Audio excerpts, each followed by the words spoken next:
Thank you all for joining Darien Library this morning for Houseplants 101, Keeping Indoor Plants Healthy and Happy with Joy DiBiase of the Gardner Center, our across the street neighbor.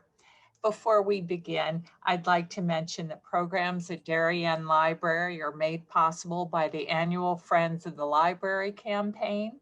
We thank you for your support to make programs like this, as well as our collections, available to the community. And I hope everyone's ready to learn about plants and winter. I'm now going to turn the program over to Joy. Hi everyone, Joy here at the Gardner Center. How are you? I'm sure some of you recognize me from shopping here. And we got together with the Darien Library and we thought we'd give you a little bit of info on some of the terms that we use about lighting and watering and how to keep your plants happy and healthy during the winter. So jump in anytime if you have questions and you just, anything you want to know, you can ask me. I thought I'd start by talking about lighting and some of the language that we use when we talk about lighting. Bright indirect light or moderate indirect light or low light. It gets a little confusing sometimes. People think they have less light than they do or more light than they do. So if you talk about bright light would be southern or western exposure coming through the windows, about 5 or 6 hours of great light flooding your room. If you talk about moderate light, it's more of an eastern or southwest exposure, not directly coming into the room, but if the room is not dark. But we also have corners, which are a little tricky, which would, some people say the light's coming in the windows and it's beautiful southern exposure. But if you're in the corner, your light's not going sideways into the corner, it's coming out into the room and missing that corner. So you would be considered more moderate to low if you're doing corner pieces. Fortunately, nowadays, there are many plants you can use in a low light area. Not like years and years and years ago where there was only a couple of choices. There's actually quite a few choices now, which makes it helpful if you have a dark corner that you want to fill. Also keep in mind, in the winter, your light changes. So be mindful of some of the plants you're going to choose for an area that might get bright sun once the sun comes and changes in the summertime. We always say indirect because most of these foliage plants don't like the direct sunlight on them, especially coming through the windows. Because when the sun's coming through the glass, it acts like a magnifying glass and it's really actually going to burn them more than help them because they can't put sunblock on like we can put sunblock on. So we have to be careful about where you place them in the home. So that's a little bit talk about lighting. Does anybody have any questions about lighting or? Nope, no question. Okay. I have a question. You have a question. What's a sign? So if your plant's getting too much light or not enough light, what will the leaves look like to show you, hey, I need help? So it treats it. If you're not getting enough light, sometimes your leaves will turn yellow or they'll turn dark colors because what's happening is if they don't get the adequate light and then they're drinking up their water that you're watering them with, they could possibly get like more of a fungal thing going on if they're not getting quite enough light. But it's funny because they act the same way if they're getting too much light, where the leaves can turn yellow, crispy, and brown. It could be too much light or too much water. So but like I said, they can't put sunblock on. So sometimes if they're in that really hard direct sun, they're going to get crispy, burnt leaves, just like we would get sunburn if we went out in the sun and didn't put sunblock on. Makes sense. I have a few more questions coming in. Oh, you got it, Pat. One of our attendees is asking, what about corner light with windows on either side? So again, that corner light, say on your plant, and I'm in the corner, and you have a window here and you have a window here.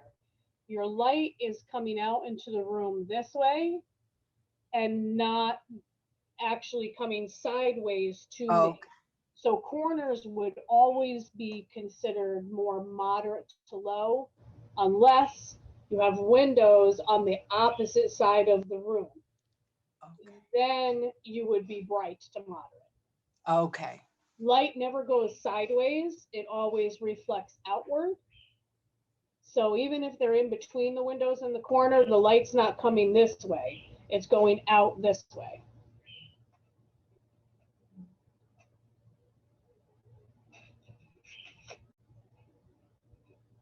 Any other questions?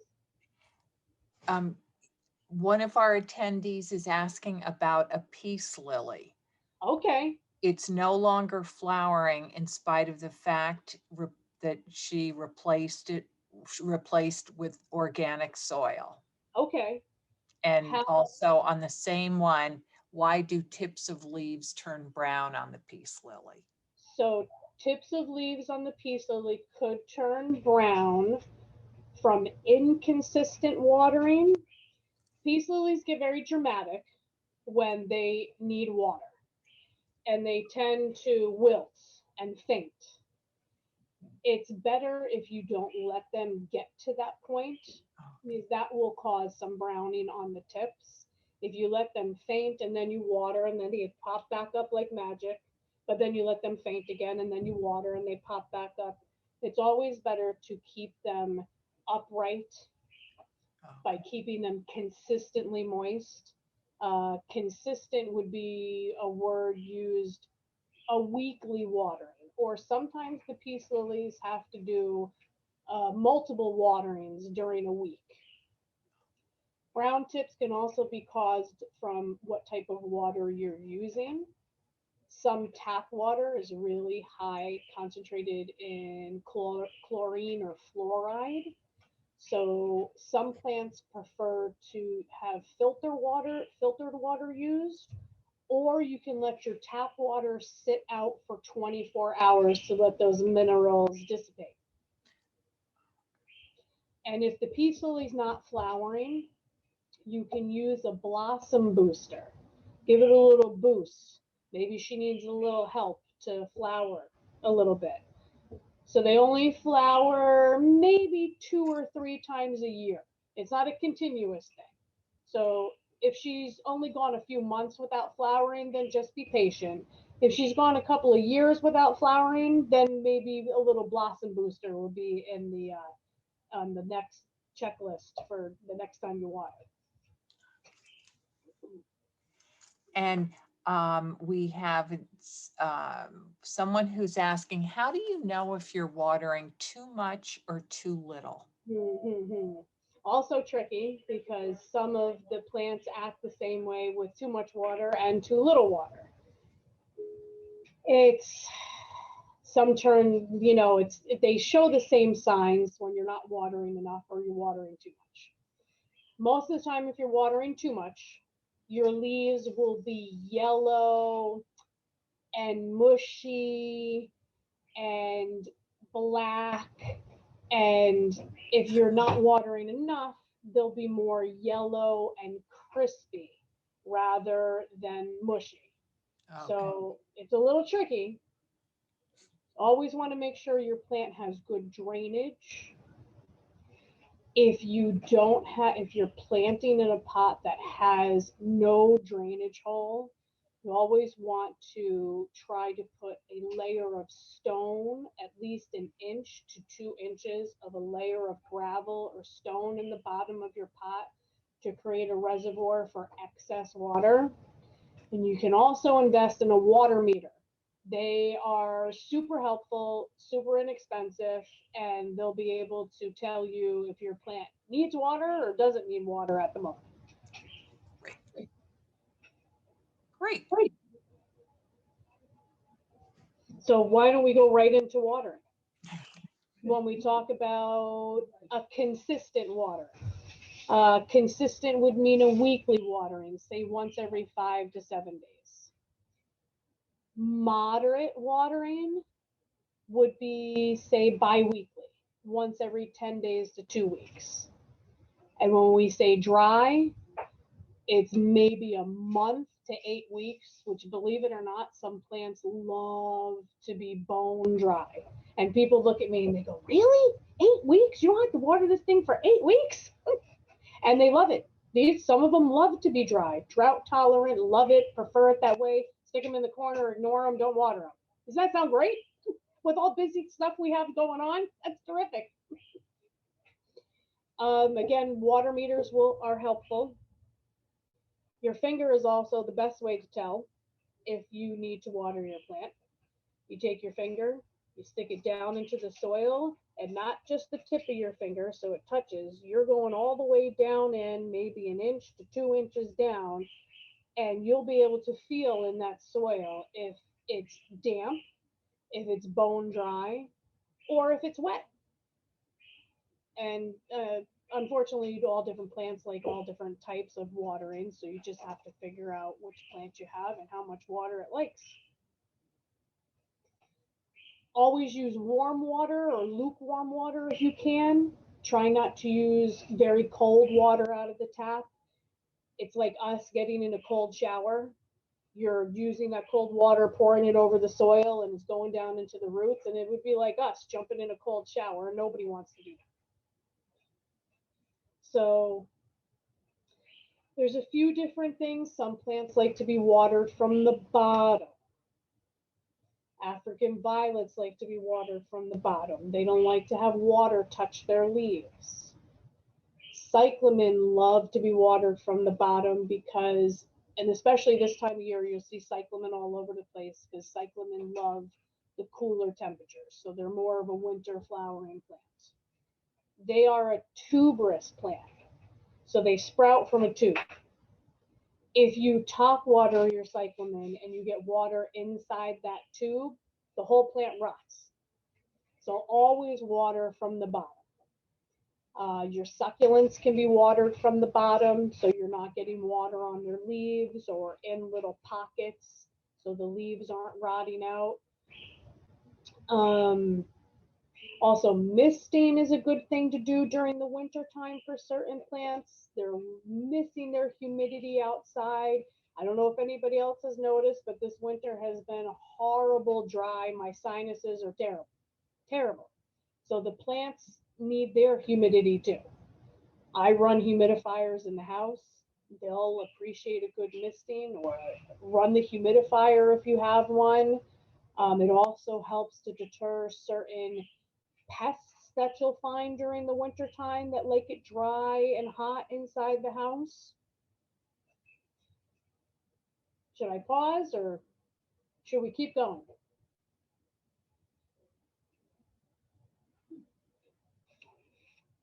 We've got a lot of questions coming Oh, in. go for it. Let's go. Okay. Back to lighting. Someone was curious, what if you have skylights? What is your recommendation? Oh, skylights can be great. Skylights produce a lot of light. So even if you're not a lot of windows around, the exterior, the wall, skylighting can produce a lot of nice, natural, bright light. And it won't be so harsh if the sun is coming through the skylight onto the plant because it's so far up, so far away. So you'll be nice bright light with the skylights, absolutely. Kathleen wants to know if she has put a plant in a larger pot and it hasn't grown in a couple of years, and she's curious what's wrong. Interesting. Hasn't grown and it's in a larger pot. Do we know what kind of plant it is? Kathleen, can you share what plant you have? You can put it in the chat or in the question.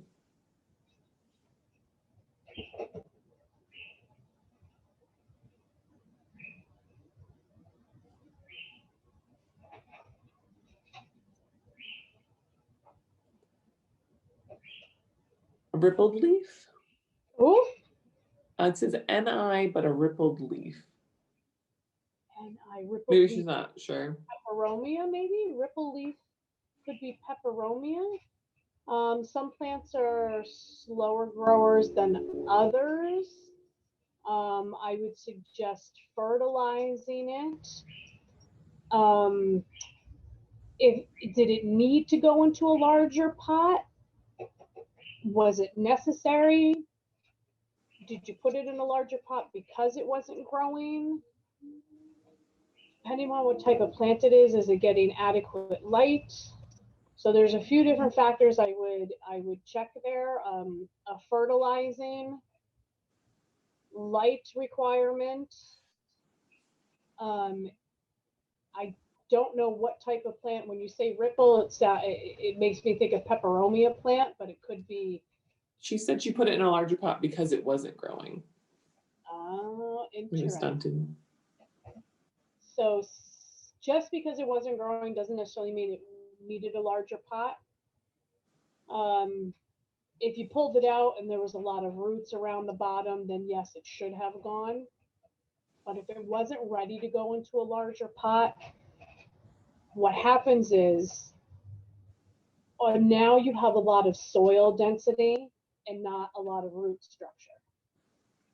So it's very possible that it could be being overwatered. All that soil density holds all that moisture, and even if it's dry on the top and you think it needs water because there's excess soil, it's possible that it's still moist down there and you don't need to water it. I have to see it. But I would try a fertilizer. I would go straight for a fertilizer first.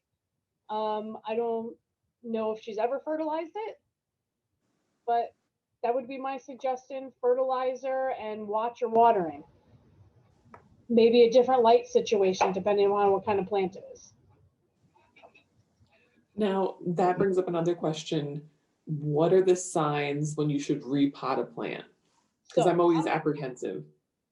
Up potting, the plant will usually let you know when it needs to be up potted. You'll see roots growing out of the drainage holes, or if the plant's gotten too heavy for the pot it's in now and it's tipping over. If your pot starts to bulge, like you start off with a round pot and now your pot is oval, when your pot starts to bulge, if you see no new growth, that's sometimes a sign that it needs to be up potted. But we just had that situation where it's not growing, but it went into a larger pot. So again, that makes me think that it's not the problem of being up potted, but it needed fertilizer in a different lighting situation. Also, you should usually up pot your plants anywhere between 12 to 24 months. That is usually the best. Some people can get away with 5 years or so, but eventually they all need to get into a larger pot because they're growing and they're growing and they're growing. But yeah, the top signs would be roots growing, coming out of the drainage holes. The pot is bulging. The plant is tipping over because it's now too heavy for the pot that it's in. And when it is time to up pot, always try and go no larger than 2 to 4 inches than the pot it's originally in. So say you're in a 4-inch pot, you want to go to a 6-inch pot.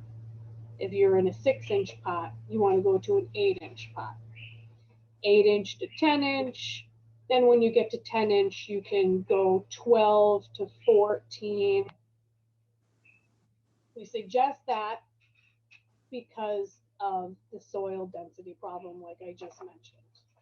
If you take a little 6-inch pot and you plant it into a big 10-inch pot, now you have all this soil density and its root system is literally only maybe this big, and you have all this soil around it. You're just asking for overwatering and root rot. Because you're thinking that it's all dry. You know, you look at the top, oh, the top is dry, but all down here, it's still all wet. So you water and water, and all that excess soil holds onto that moisture, and it's a root rot just waiting to happen. So never go really 2 to 4 inches larger than the pot that it's in.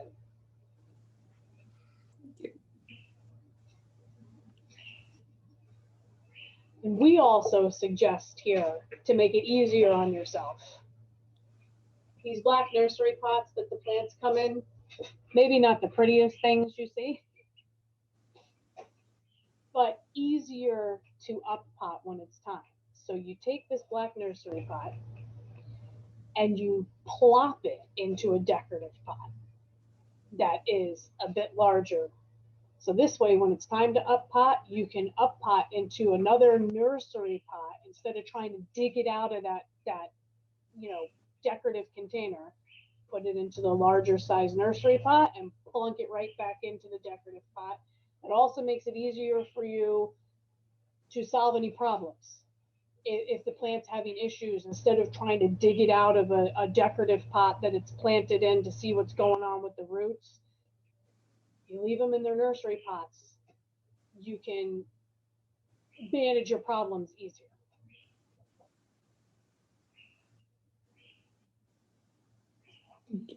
And I'm gonna mess up this plant name. Go ahead. Cyclamen? Cyclamen? Yeah. Should it be an indirect light or direct light? Cyclamen can handle some nice bright direct light, especially at this time of year because the sun is not so strong, and this is their time of year when they like to be out in the cooler temperatures.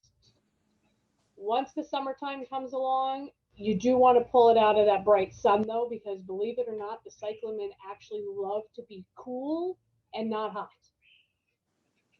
They're one of those, yes, plants who prefer to be cooler temperatures rather than hot temperatures, but they do like the bright light in order to get them to flower. And then someone wanted to know, when is the proper time to up pot a Christmas cactus in its growth cycle? The Christmas cactus will tell you. There's no given time when it's up potting. I would say don't let it go any further than 2 years than the pot that it's in right now. Some people do have them in their same original pots for 5, 6, 7, 8, 9, 10 years. The cactus doesn't mind so much to be a little bit pot bound, but I wouldn't go any longer than 2 years at a clip. And then back to cyclamen. And cyclamen was water from the bottom. Okay. Water your cyclamen from the bottom. Let them sit in a little tray of water, maybe about 1 inch to 2 inches of water. Let them drink what they want, and then off they go back to where you put them.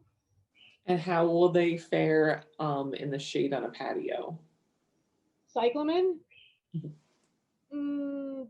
Probably not too happy because, again, they don't really like the hot temperatures. Okay.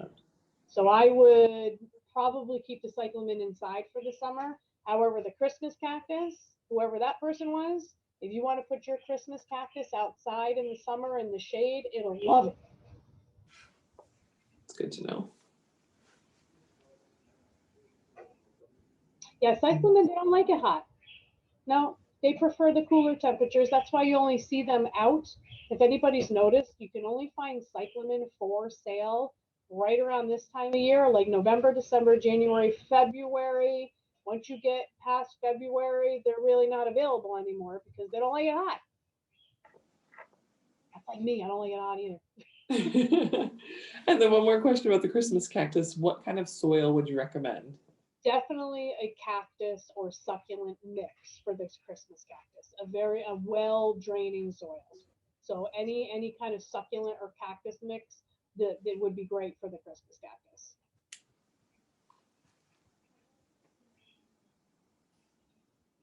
Now, I'm still getting my green thumb and becoming, I'm new at my plant mom role. Do you have any recommendations for plants that are really just will survive anything? Yes. So plants that'll survive anything would be a Zamifolia ZZ plant, snake plants, cast iron plants. Yes, they're called casted. The cast iron plant was actually the first foliage plant to be used as an indoor decorative plant. Cast iron. Aspidistris cast iron. Those are the top three. Stick them in the corner, forget about them, don't have to water them for 2 months, and they love it, prefer it that way. Any of your pothos or philodendron are fairly easy. More of the traditional philodendron. Now we have all these new ones, these newfangled ones coming out now. These cross-pollinated Birkins and Brandies and pink princesses. They're a little more finicky. Spider plants are great, super easy to take care of. Your peace lilies are easy to take care of as long as you keep up with your watering. Who else is easy? Dracaenas are really easy. Pretty much any Dracaena. They're not so dramatic when it comes to water, and they can actually live in some more moderate to low light areas. Aglaonemas or Chinese evergreens, also super easy. So there's quite a few out there that are pretty easy. Peperomias are fairly easy. These are all more drought tolerant, so you're not having to constantly water all the time. They actually prefer to be, ignored and like to be on the drought side. So yeah, you have quite a handful of plants that are fairly easy for beginners, more so than any other time. If I were going to start, like, if anyone was going to start an herb garden, what time of year would be the best, like an indoor one? Indoor one, herb garden, that would be more of a Sean area. Okay, got it. To speak to. I'm more indoor foliage, tropical foliage. Herbs, not my thing. Sorry, That's everybody. okay. That's okay. So let's talk a little bit about, we were talking about brown tips or dry and crunchy leaves, especially at this time of year. Like I said, they're really missing that humidity that they had during the summer where, it's super humid out and we're all dying, and they're like, yes, I love it. Misting, a good weekly misting would be greatly appreciated, especially for your palm plants or your fern plants. Anything that has a thin, a very thin palm-like leaf. Calatheas love humidity. These, if they're little enough, take them in the bathroom with you when you take a shower and just let them hang out in there while you're showering. They'll love it. That, that misty, warm humidity. Tap water, like I said, can cause brown tips just because some of our tap water is high in chlorine or fluoride. So either let sit overnight or use filtered water if you could. And when I say filtered water, yeah, you can use your Brita, turn on your little Brita, and that counts as filtered water. Yep, you can fill your watering can with your Brita, just as long as it's not cold water. Always lukewarm, because again, it's like getting in a cold shower.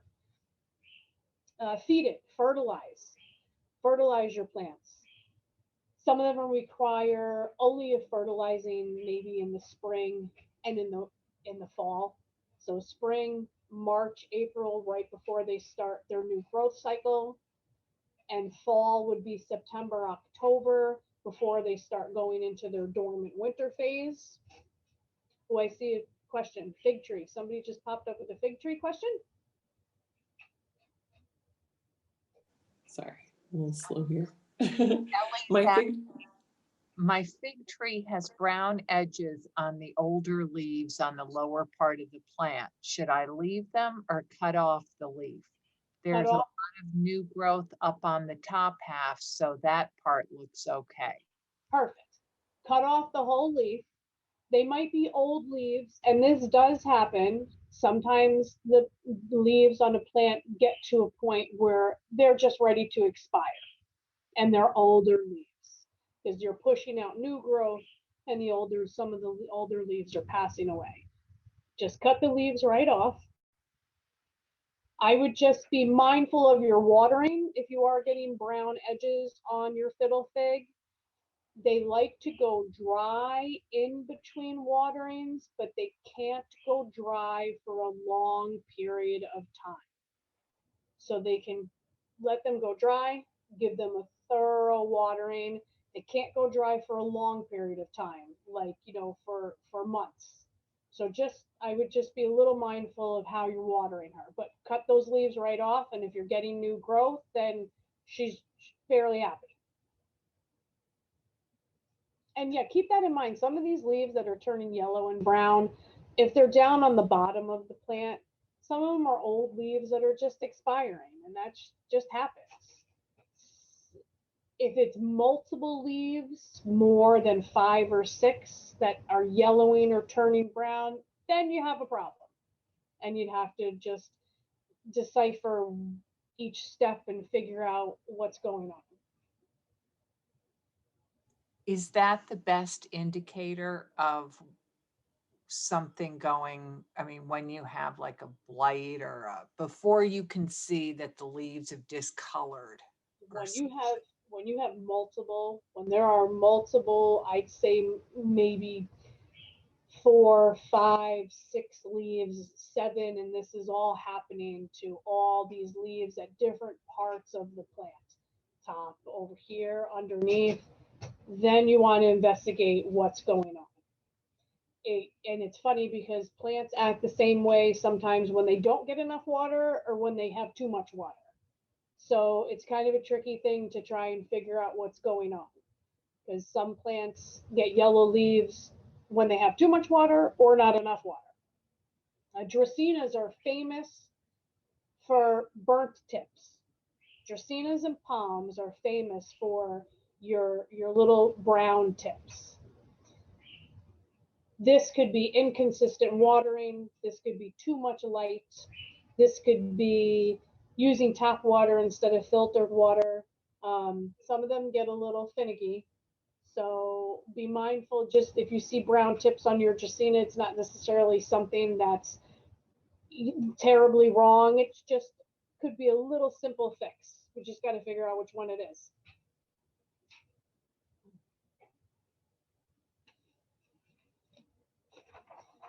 Feeding, again, I was saying once in the spring before they start their growth cycle and once in the fall before they go dormant. There are some varieties of plants that would prefer to be fed more often, more once every 3 months rather than only twice a year. These are more your fast growing plants like pothos or spider or philodendron, any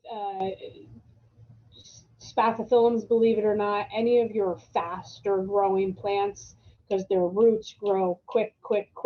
So they're taking up all that nutrition from the soil. So they'll require a bit more fertilizing throughout the year.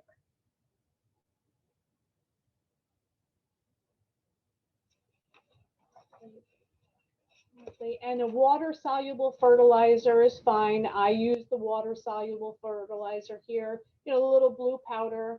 I find it easier to measure, easier to control. I like the water-soluble fertilizers like the Jack's Classic.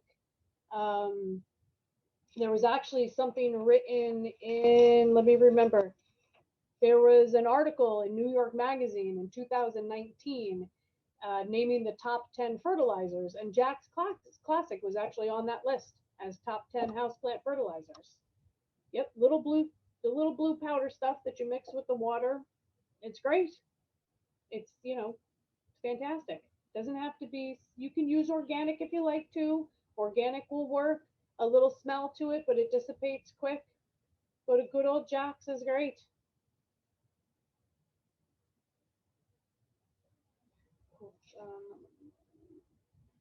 And when you fertilize, you're fertilizing, you know, it's an up, down, all around situation. You're fertilizing, nitrogen is for your foliage, phosphorus is for your roots, potassium is for your blooms. So, you know, that's what your numbers are telling you when you see 10, 10, 10. It's an equal portion. 10 for the foliage, 10 for the roots, 10 for the blooms. If you have a plant that's blooming, you want to have a higher potassium level. So you maybe want a 10, 10, 20 or something like that. But yep, super, yep, water soluble blue stuff, fantastic. Thank you. I was oblivious to that. I appreciate it. Oh, also brown tips. Keep in mind this time of year in the winter time around your heating vents. If you have heating vents that are around, you know, your palms or your dracaenas or your ferns, maybe think about moving those plants at this time of year so the heat's not coming down on them or coming up on them, because not going to like that. No, the dry heat, they won't appreciate that.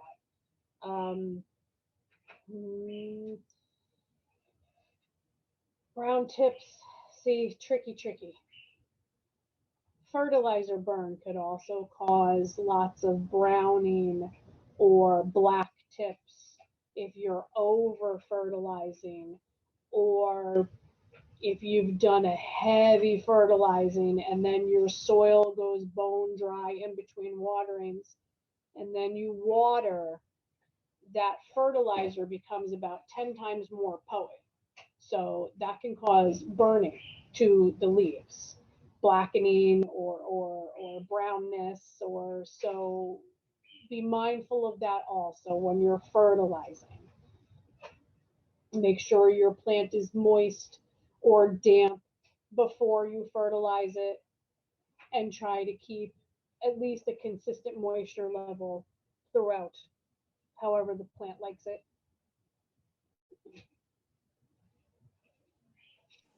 Now, someone wanted to know, back to your vent comment. Now, would you suggest moving all the plants from the vent area or just certain ones, depending on how they're looking? Just certain ones. You don't have to move everybody from the vent. Only certain ones that'll be temperamental and dramatic about the heat coming from the vent. I would definitely palm plants, calatheas, ferns, and anything else that has a really thin, you know, that very thin palm-like leaf. Those would be your top ones that aren't going to like it in the near the heating vent.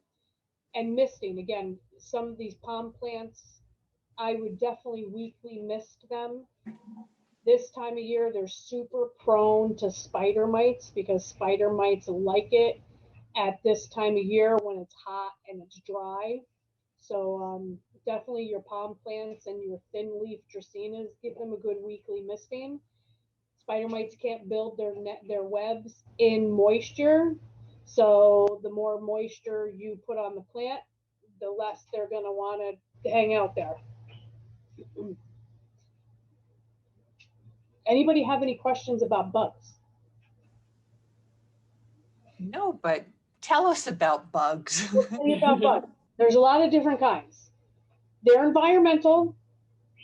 They just come, unfortunately. They're just you're not doing anything wrong to cause the bug. It just happens.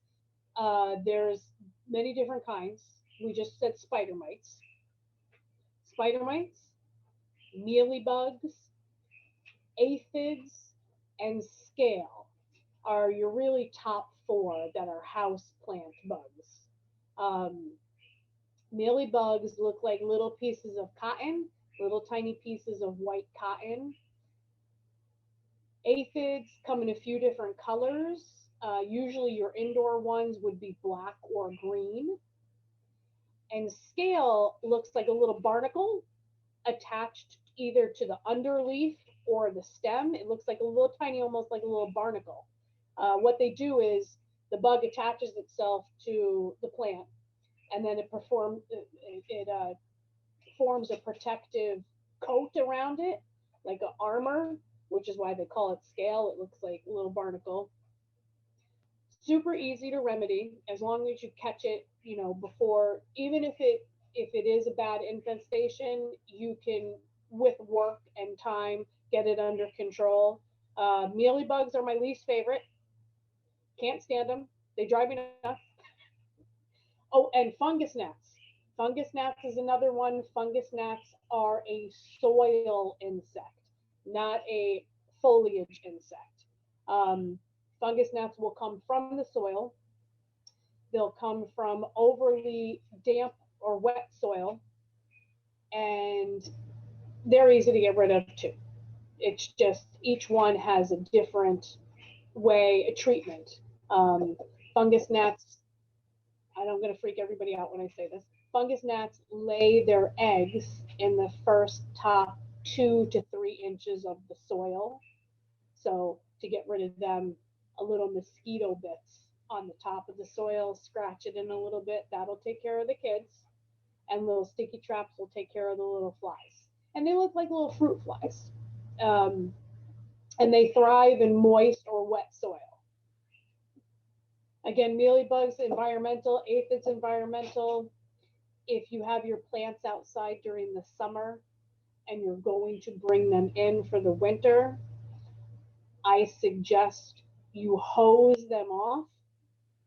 This will get rid of any debris or any little insect that's, hanging out on there that wants to come in the house and say, oh yeah, I'm going to live in the house during the winter, and then, yeah, we'll be all right. Hose them off. Check the soil, get rid of any debris that's in the soil. If your soil looks a little not so much, change out your soil and give it a good fertilizing, and then it's ready to come in for the winter. Does anybody have any bug questions? Ellie's asking, the little gnats that seem to come with the Amaryllis bulb, where did they come from? And then where did they go around the house? Interesting. I don't know if I've ever experienced them with an Amaryllis bulb, but that would be a fungus gnat. And they come around the, I know they get all up in your face. They like it all around here, and they look like little fruit flies. Is her bulb planted in water or soil?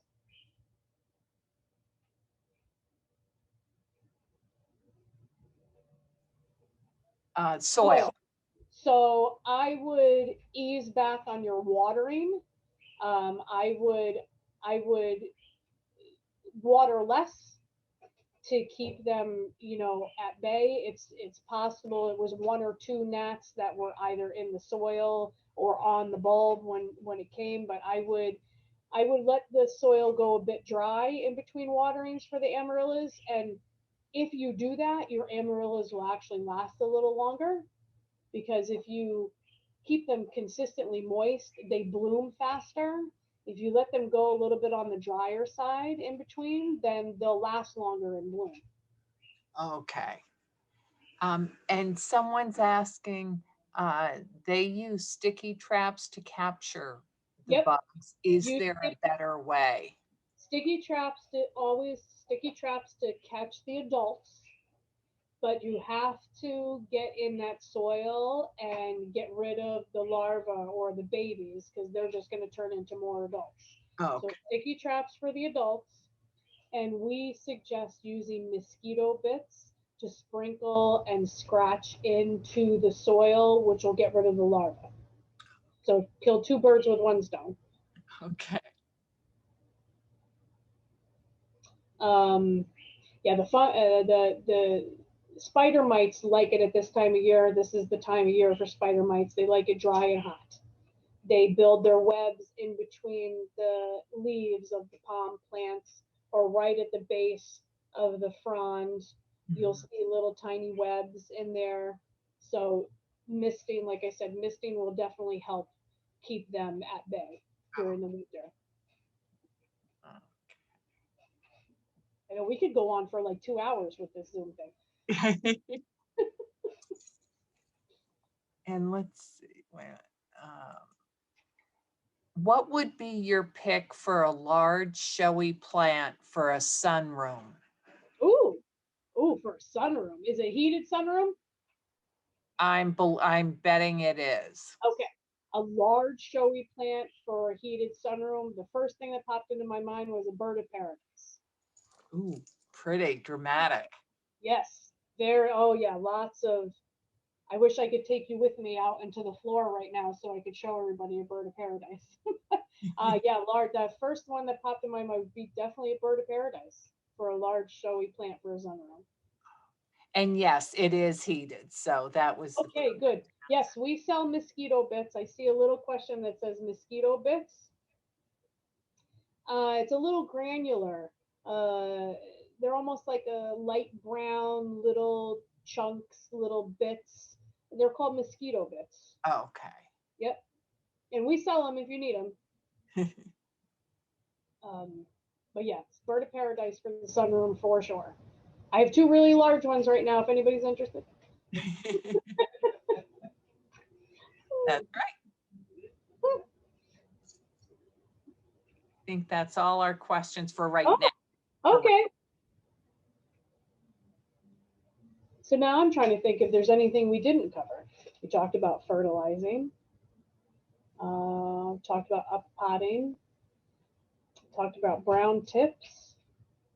Again, lukewarm water. Try and use lukewarm or filtered. Let your tap water sit out overnight. Water-soluble fertilizer is fine. Insects, again, it depends upon who they are, what product you need to use them. Sometimes even just a thorough weekly washing of the plant. Like when I say washing, I mean just rinsing, not soap and water washing. Don't let your plants sit in water. We were talking about how we take the nursery pot and plop it into the decorative pot. If you go flush to the bottom of the decorative pot and you're watering, be mindful if there's watering collecting at the bottom of the pot. This will cause wet feet for the plant, which will then cause root rot. Easy way to fix that is you get a little maybe 2-inch piece of styrofoam to put in the bottom of the pot, so you create at least a little reservoir for excess water to go. I will say that overwatering is the most common killing of plants. It's always easier to fix underwatering than it is to fix overwatering. So keep that in mind. Let's talk a little bit about succulents and watering succulents. Succulents will actually tell you when they've been overwatered or they need water. They're like camels, so they store water in their leaves. And if you're overwatering or you're too heavy-handed on the watering with your succulents, the leaves will become super, super plump and fat and start to get a yellowing to them. And they're really firm and you squeeze them, they're just fat and firm and starting to yellow. Total sign of too much water. When they need water, what they start to do is they start to take water from their own leaves. So the leaves will start to get a little limp, a little weak, and even start to wrinkle a little bit. So now they're telling you, okay, let's water a little more. So they're actually kind of good at telling you, hey, listen, this is too much and this is too little. So those are little signs you can look for with the succulents on watering wise. And then you have cactus, which you can go a month without watering the cactus because they store their own water. And Joy, someone's asking, you had mentioned wiping off the leaves earlier. What do you wipe them with? So just a damp, if you're dusty or if you're, if lots of dust in the house, or especially during the winter time, just a damp paper towel. That's it. Damp paper towel would be fine. Yep. Great. Good. And let's see, is there anything else I can think of?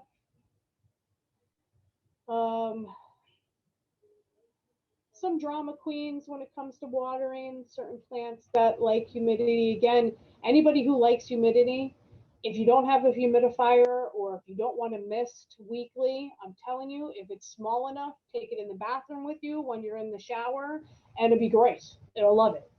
And then you put it back where it after you get out of the shower, you just dressed and put it back where it belongs. Yep. If you can remember to do that.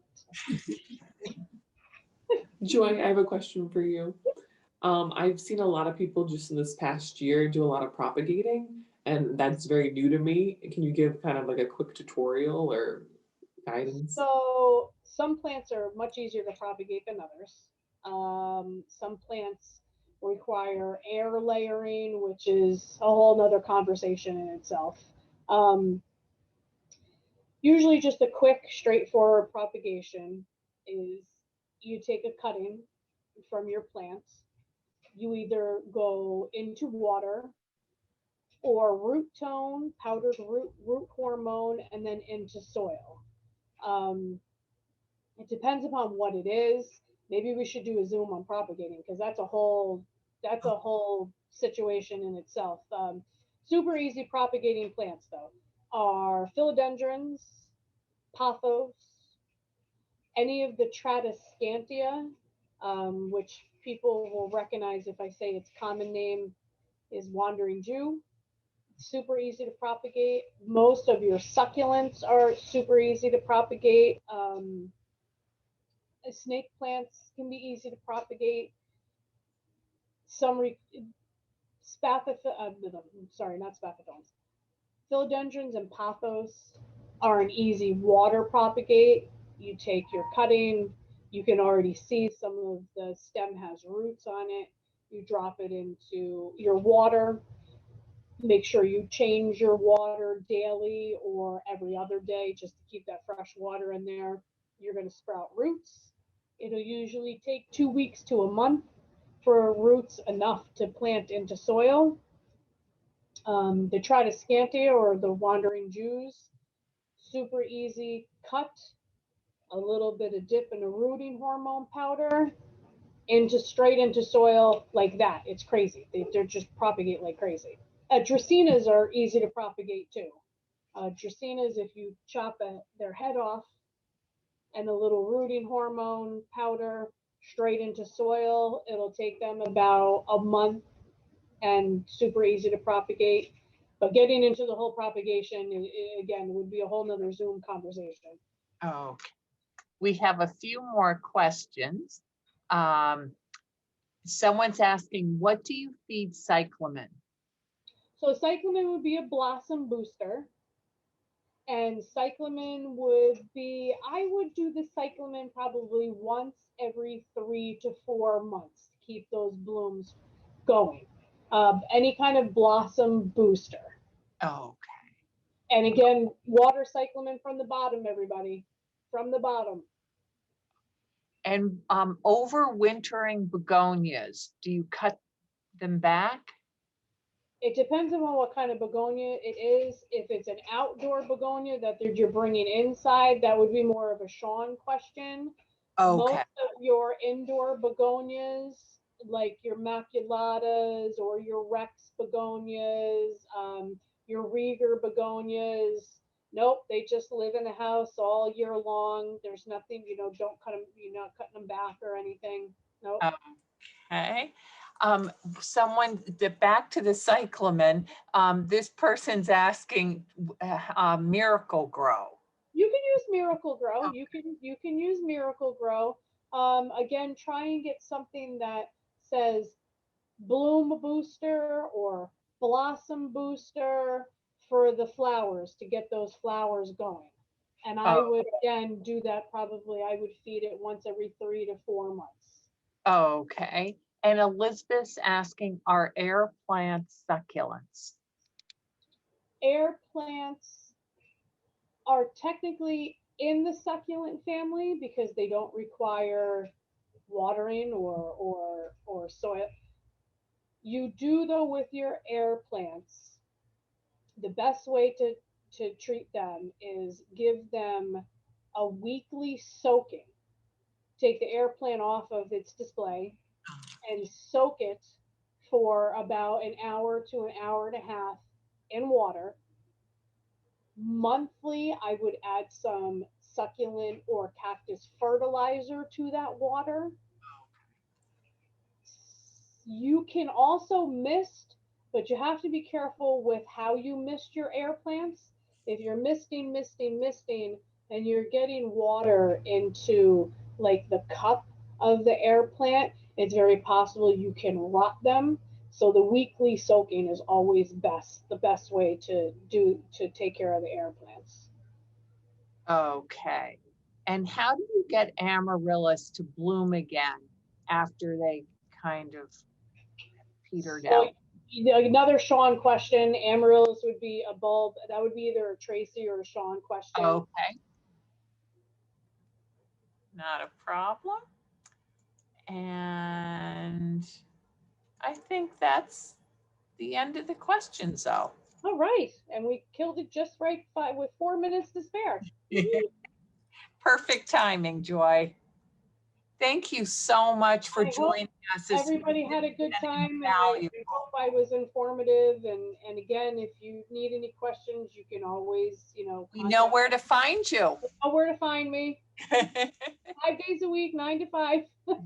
Thank you again. We really appreciate it. Thanks, Kat.